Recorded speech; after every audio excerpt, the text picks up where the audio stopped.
এই ভিডিওতে আমরা আলোচনা করেছি মহাকর্ষ বিভবের রাশিমালা কিভাবে বের করা যায় এবং আমরা সেই রাশিমালা যেটি পেয়েছিলাম সেটি হচ্ছে ভি ইকুয়াল টু -gm/r।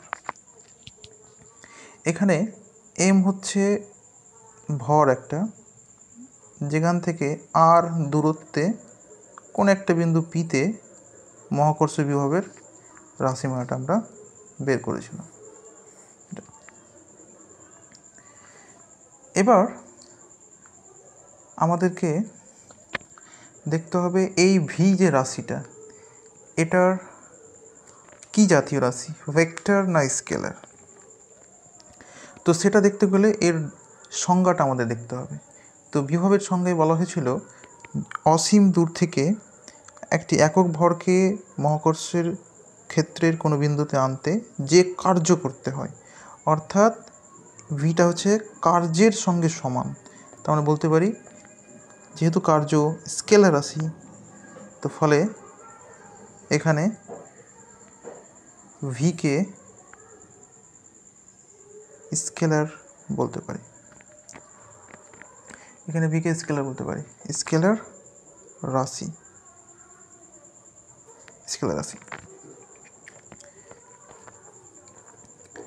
এবার ভি এর একক এবং মাত্রাটা বের করতে হবে।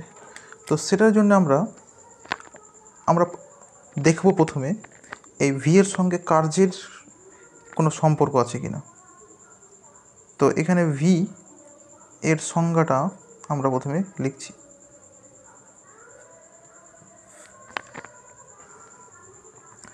তো বিভবের সংজ্ঞা হচ্ছে একক ভর আনতে কার্য।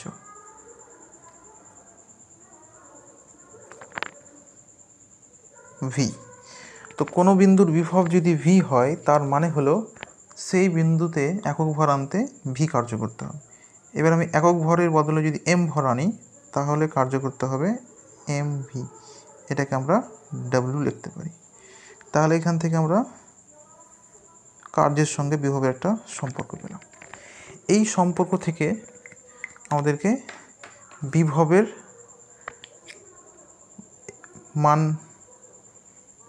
বিভবের একক এবং মাত্রাটা বের করতে হবে। তো এটার জন্য আমরা কি করব, প্রথমে ভি এর মানটা লিখব W/m। তাহলে আমরা এখান থেকে দেখতে পাচ্ছি যে এই কার্য W এবং m এর একক যদি বসিয়ে দিই তাহলে এখান থেকে ভির একক পেয়ে যাব। তো আমরা প্রথমে বের করব SI একক।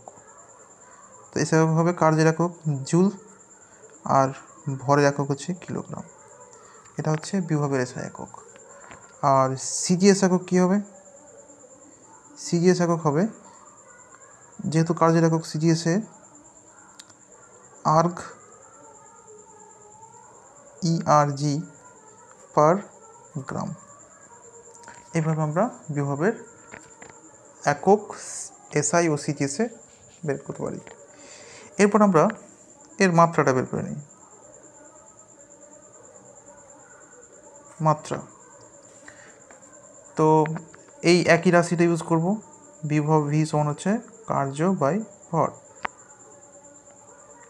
তো এখান থেকে আমরা বের করব বিভবের মাত্রা। তাহলে বসাবো কার্যের মাত্রা বাই ভরের মাত্রা। কার্যের মাত্রা হচ্ছে mL²T-2 আর ভরের মাত্রা হচ্ছে m ক্যান্সেল আউট। তাহলে এখান থেকে লিখতে পারি বিভবের মাত্রা L²T-2। এইভাবে আমরা বিভবের একক ও মাত্রা বের করতে পারি। এরপর আমাদের যে জিনিসটা সম্পর্কে জানতে হবে যে এই বিভব রাশিটা কি প্রয়োজন, বা এই বিভব রাশিটা কি কাজে লাগবে আমাদের। তো আমরা এখন দেখব বিভবের প্রয়োজনীয়তা। তো বিভবটা কেন দরকার? বিভবের প্রয়োজনীয়তা। বিভবের প্রয়োজনীয়তা।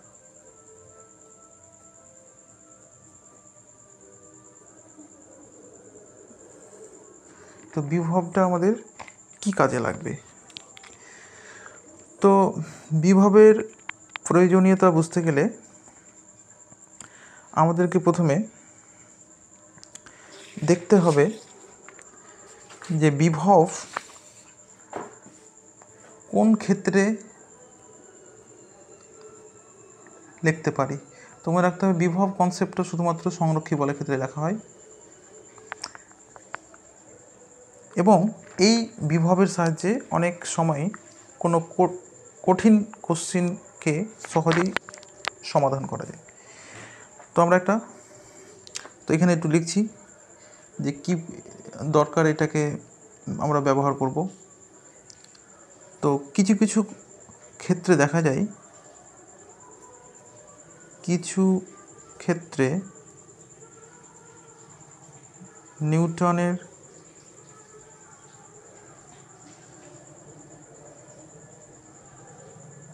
মহাকর্ষ বলের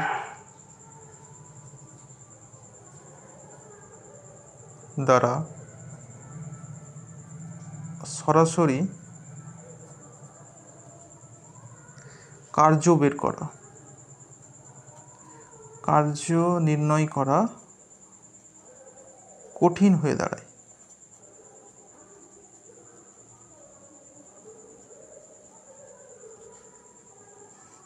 সেই সমস্ত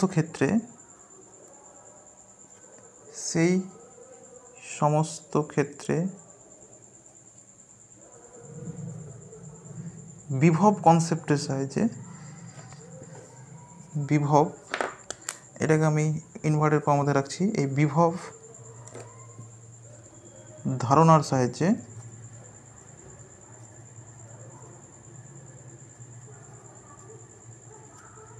খুবই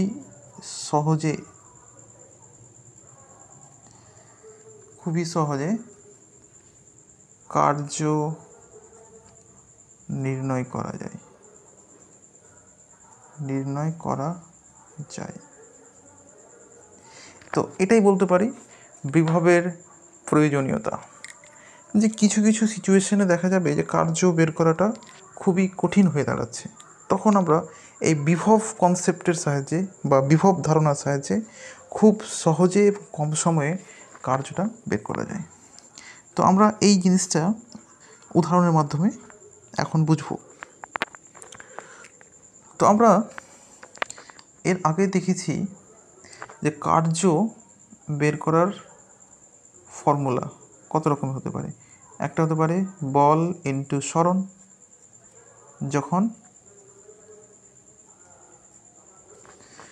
যখন বল এফ কনস্ট্যান্ট, যখন এফ ধ্রুবক, সেই ক্ষেত্রে। আবার কখনো দেখেছি কার্যকে ইন্টিগ্রেশন দিয়ে লিখতে পারি, এফ ডট ডিএস, এবং এটা কোন ক্ষেত্রে লেখা হয়? যখন বল হবে পরিবর্তনশীল। আবার একটু আগে দেখলাম আমরা যে কার্যকে বের করা যায় এম ইন্টু ভি করে, অর্থাৎ বিভবের সঙ্গে ভরকে গুণ করে। তো এটা আর একটা মেথড কার্য বের করার। তো ফলে আমরা এখানে লিখতে পারি এম ইন্টু ভি। তো এবার আমরা দেখব এই বিভব কনসেপ্টের সাহায্যে কিভাবে কিছু কিছু ক্ষেত্রে খুব সহজেই কার্যটা বের করা যায়। তো আমরা বেশি কথা না বলে আমরা কয়েকটা সিম্পল উদাহরণ নেব এবং সেখান থেকে এই ধারণাটা বুঝব। 1 নম্বর উদাহরণ, এক্সাম্পল 1। তো আমরা প্রথমে একটা মাস নিয়েছি, একটা ভর ক্যাপিটাল এম। আর সেখান থেকে এই ডিস্টেন্স দূরে একটা পয়েন্ট নিয়েছি এ, আর তার থেকে বি ডিস্টেন্স দূরে একটা পয়েন্ট নিয়েছি বি। তো এই ডিস্টেন্সটা হচ্ছে এ, আর এইটুকুটা হচ্ছে বি। এখান থেকে এই ডিস্টেন্সটা হচ্ছে বি, আর এইটুকুটা হচ্ছে এ। এবার বলছে আমাদের একটা বস্তুকে এ থেকে বিতে নিয়ে যাব, তাহলে কত কার্য করতে হবে। তো এ থেকে বিতে নিয়ে যেতে কার্য, থেকে বিতে নিয়ে যেতে কার্য,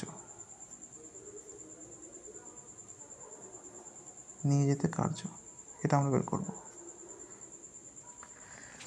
তো এটা যদি আমরা বের করি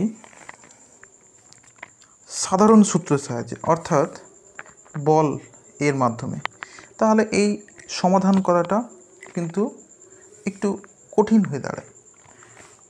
তো আমরা দেখি যদি আমরা বল দিয়ে বের করতে যাই তাহলে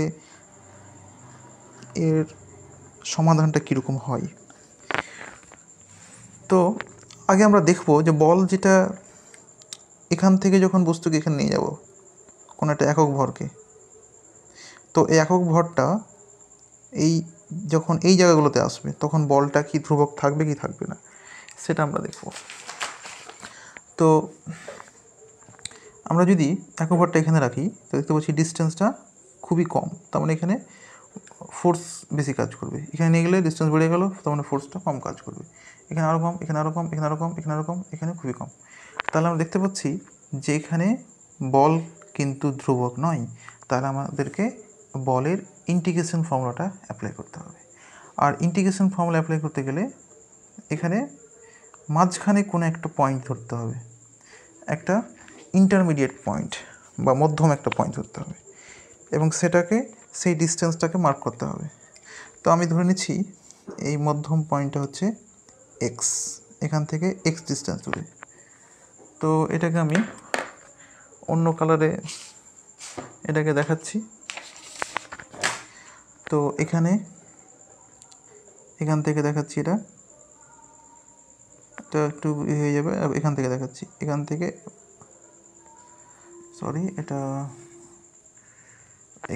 দেখাই, এখান থেকে দেখাচ্ছি, এখান থেকে এইটা এই পয়েন্টটাকে আমি এখানে মার্কিং করলাম এক্স। এটা মধ্যম পয়েন্ট ধরতেই হবে ইন্টিগ্রেশন করতে গেলে। আর এখান থেকে ডিএক্সটা হচ্ছে এখান থেকে একটু দূরে, অর্থাৎ অল্প সরণ, এটাকে ডিএক্স লেখা যায়। অ্যাকচুয়াল এই পয়েন্টটা হচ্ছে এখানে আছে, যেটাকে আমরা এখানে গেছি, আর ডিএক্স হচ্ছে এর থেকে একটু দূরবর্তী পয়েন্ট বলতে পারি। এবার আমরা বলের সাহায্যে কার্যটা বের করি। তো কোন একটা সময় যখন এই জায়গাটাতে বস্তুটা আসবে তখন এর উপরে বাহ্যিক বলটা এদিকে দেবো, যেহেতু সরণ এদিকে ঘটাতে হচ্ছে, মানে বস্তুকে নিয়ে যাচ্ছে এদিকে, আর অভিকর্ষ ত্বরণটা কাজ করবে এইদিকে। এবারে একটা নিয়ম বলেছিলাম, কার্য বের করতে গেলে এটাকে সমবেগে নিয়ে যেতে হবে, ফলে এই দুটো বল ইকুয়াল অপোজিট। তাহলে ঠিক আছে, এবার আমরা লিখি কার্যের ফর্মুলা। তো কার্য ইন্টিগ্রেশনের সাহায্যে বল ইন্টু সরণ। তো দেখতে পাচ্ছি বলের দিক আর সরণের দিক সেম, দেখতে পাচ্ছি। এবার আমরা লিমিটটাও লিখে দিতে পারি যে এখানে এক্সটা কত থেকে কত পর্যন্ত। তো আমাদের স্টার্টিং পয়েন্ট হচ্ছে এ আর ফিনিশিং পয়েন্ট বি, তাহলে এ পয়েন্টে ডিস্টেন্স এ, তাহলে এ, আর বি পয়েন্টে ডিস্টেন্স বি, এটা। এবার এটাকে আমরা সমাধান করব। অ্যাঙ্গেল 0 ডিগ্রি, কারণ এফ এদিকে, ডিএক্সটাও ওই দিকে, তার মানে এফ ডিএক্স কস 0 ডিগ্রি লিখতে পারি।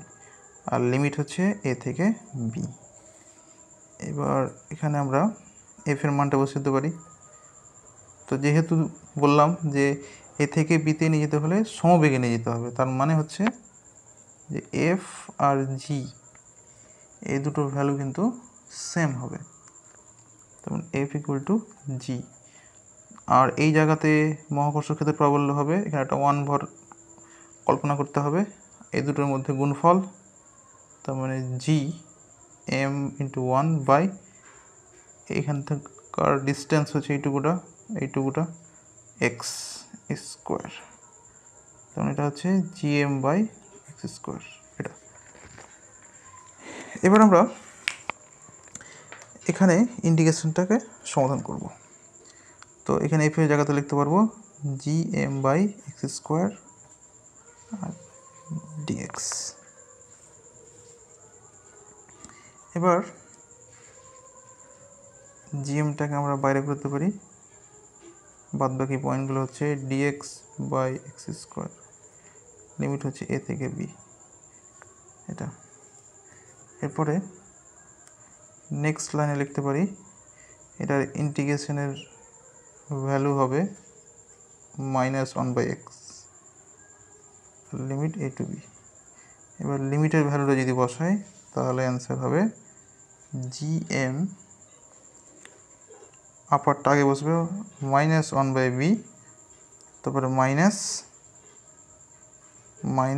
By a, second bracket বদলাম।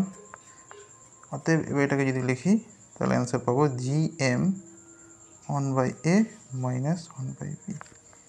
তাহলে এখানে আমরা পেলাম কার্যের ভ্যালু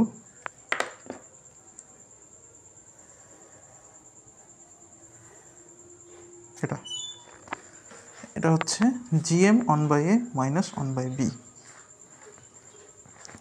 তো দেখতে পাচ্ছি এখানে যে সামান্য একটা এম ভরের কাছ থেকে একটা বস্তুকে দূরে নিয়ে যেতে যে কার্য করতে হচ্ছে, সেই কার্য বের করাটা দেখতে পাচ্ছি আমরা কতটা কমপ্লিকেটেড। অনেক ইন্টিগ্রেশন করে লিমিট নিয়ে তারপরে আমরা কার্যটা পেলাম। অথচ এই একই কোশ্চিনটাকে সমাধান করা যাবে শুধুমাত্র 2 লাইনের মধ্যে যদি আমরা বিভবের কনসেপ্টটা অ্যাপ্লাই করি। তো আমরা এখন দেখি বিভবের কনসেপ্টের সাহায্যে কীভাবে খুব সহজে এই কোশ্চিনটা সমাধান করা যায়। তো এবার আমরা বিভব কনসেপ্ট থেকে এটাকে সমাধান করব। বিভবের ধারণা থেকে সমাধান। তো এবার আমরা বিভবের ধারণা থেকে সেই কোশ্চেনটাকে সমাধান করব। তো আমরা কোশ্চেনটাকে আমি আরেকবার একটু লিখে দিচ্ছি। তো কোশ্চেনটা ছিল এরকম, একটা এম মাস ক্যাপিটাল, সেই এম মাস থেকে এ একটা পয়েন্ট আর বি একটা পয়েন্ট। এ পয়েন্টটা রয়েছে এ ডিস্টেন্স দূরে, এইটুকুটা হচ্ছে এ ডিস্টেন্স, আর বি পয়েন্টে রয়েছে বি ডিস্টেন্স দূরে।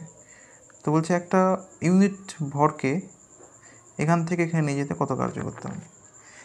তো আমরা বিভবের সাহায্যে এটা বের করি। তো এটার জন্য কী করতে হবে, প্রথমে এ বিন্দুতে বিভবটা লিখতে হবে কত। তো এ বিন্দুতে বিভব,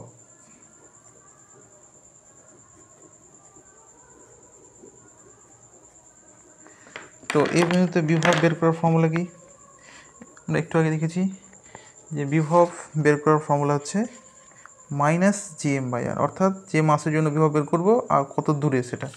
তো এখানে এম এর জন্য বের করব কত দূরে, এ ডিস্টেন্সে।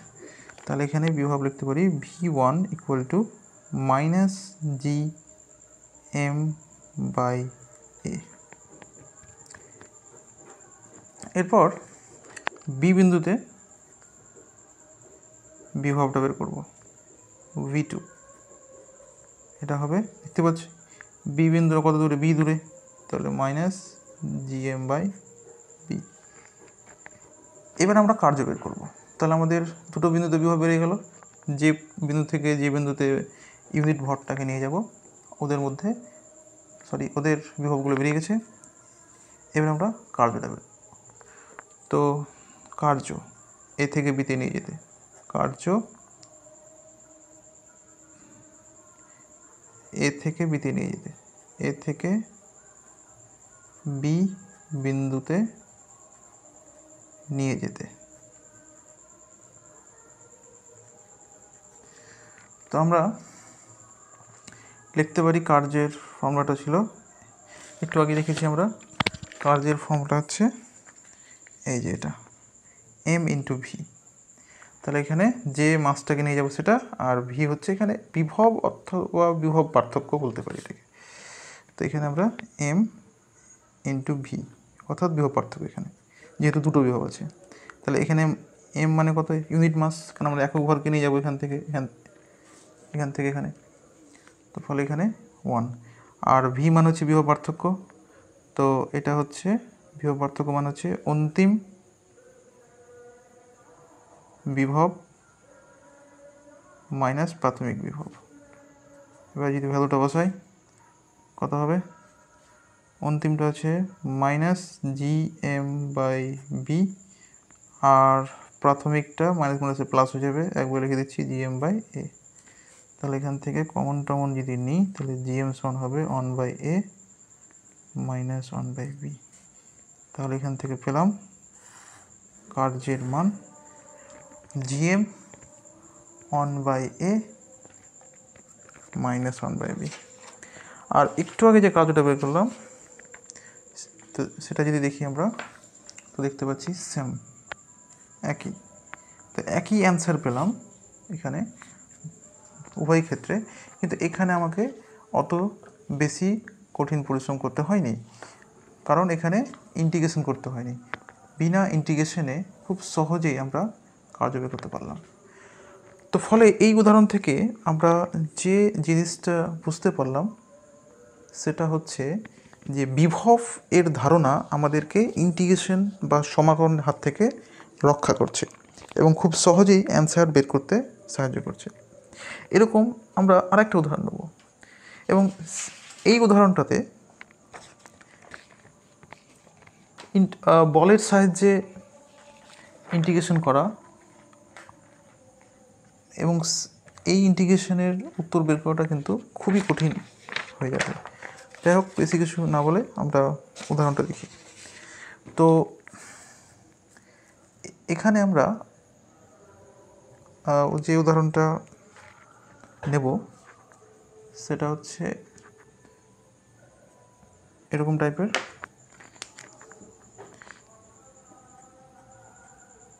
এক্সাম্পল 2।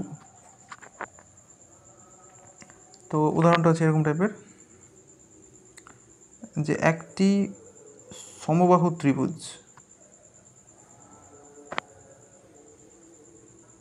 যেটা এ বাহু বিশিষ্ট, আর দুই জায়গাতে দুটো স্মল এম মাসকে বসানো আছে। এবার বলছে যে এই জায়গাটা থেকে এখান থেকে, সরি এখানে একটু মিস্টেক হয়েছে, একটা মাস বসানো আছে। এবার বলছে এই জায়গাটা থেকে এখানে, অর্থাৎ এ থেকে বিতে একটা বস্তুকে নিয়ে যেতে, একক ভরের বস্তুকে নিয়ে যেতে কতটা কার্য করতে হবে এটা বের করতে বলছে। তো এখন এটা সমাধান করা ইন্টিগ্রেশন দিয়ে খুবই কঠিন ব্যাপার। তার কারণ হচ্ছে যে এটাকে এখান থেকে নিয়ে যাওয়ার মানে হলো যে ভরটার সরণ এদিকে, আর এই এমের জন্য এর উপর যে বল কাজ করবে তার দিক হবে এদিকে। তাহলে এখান থেকে দেখতে পাচ্ছি যে এখানে বস্তুর সরণের দিক আর বলের দিক কিন্তু আলাদা, এবং অ্যাঙ্গেলটা কিন্তু 0 বা 180 না, সেটা 0 180 90-এর মধ্যে পাচ্ছি। তো ফলে এই ক্ষেত্রে ইন্টিগ্রেশনের সাহায্যে কার্য বের করাটা কিন্তু খুবই কঠিন ব্যাপার। তো ফলে আমরা ইন্টিগ্রেশনের সাহায্যে কার্য বের না করে আমরা সহজ উপায় যেটা বিভবের সাহায্যে কার্যটা বের করি, এবং এটা খুব সহজেই 2 লাইনের মধ্যে কিন্তু হয়ে যাবে। তো আমরা আগের কনসেপ্ট অ্যাপ্লাই করব। এ থেকে বিতে নিয়ে যাচ্ছি, তাহলে আমরা প্রথমে এতে বিভবটা বের করে নেব। এ বিন্দুতে বিভব, এটাকে V1 বলতে পারি। কত হবে, তো এখানে বিভব বের করছি এর জন্য, কারণ এখানে মাস তো একটাই আছে, একটাই মাস, তো ফলে হবে জি এম ইন্টু ডিস্টেন্স এ।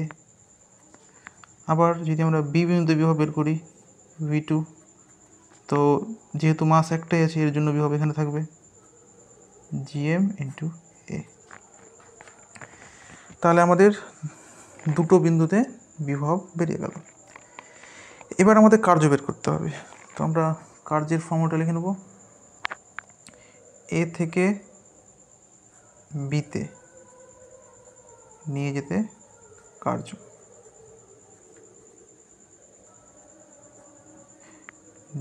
W সমান এম ইন্টু ভি। আগের মতো আমরা লিখতে পারি, এখানে এম মানে হচ্ছে যে ভরটাকে নিয়ে যাব, আর ভি মানে হচ্ছে বিভব পার্থক্য। তো এখানে আমরা কত ভরকে নিয়ে যাব? একক ভরকে, তাহলে এখানে 1, আর বিভব পার্থক্য মানে V2 মাইনাস V1। এবার এখানে আমরা V2 মানটা বসিয়ে দিই, GM/A মাইনাস V1 বসাবো, V1 মান যেহেতু নেগেটিভ, তাহলে এখানে কিন্তু নেগেটিভ নেগেটিভে কিন্তু পজিটিভ হয়ে যাবে, ফলে এটা হবে GM/A ইকুয়াল টু 0। তাহলে এখান থেকে কি বুঝতে পারলাম, যে এই ক্ষেত্রে যদি আমি এ থেকে বিতে একক ভরকে নিয়ে যাই তাহলে কিন্তু আমাদের কোনো কাজ করতে হবে না। তার কারণ হচ্ছে যে উভয় এ এবং বিতে মহাকর্ষ বিভব সমান, ফলে বিভব পার্থক্যটা 0 হয়ে যাচ্ছে। এই কোশ্চিনটার সমাধান আমরা দেখতে পাচ্ছি বিভবের ধারণা থেকে খুব সহজেই কিন্তু হয়ে গেল, কিন্তু এটা ইন্টিগ্রেশন করলে কিন্তু অনেক লম্বা হতো এবং এটার সমাধানটা খুবই কঠিন হতো। এরপরে আমরা আরেকটা উদাহরণ নিই, এক্সাম্পল 3। আমরা একটা বর্গক্ষেত্র নিচ্ছি এবং এই বর্গক্ষেত্রের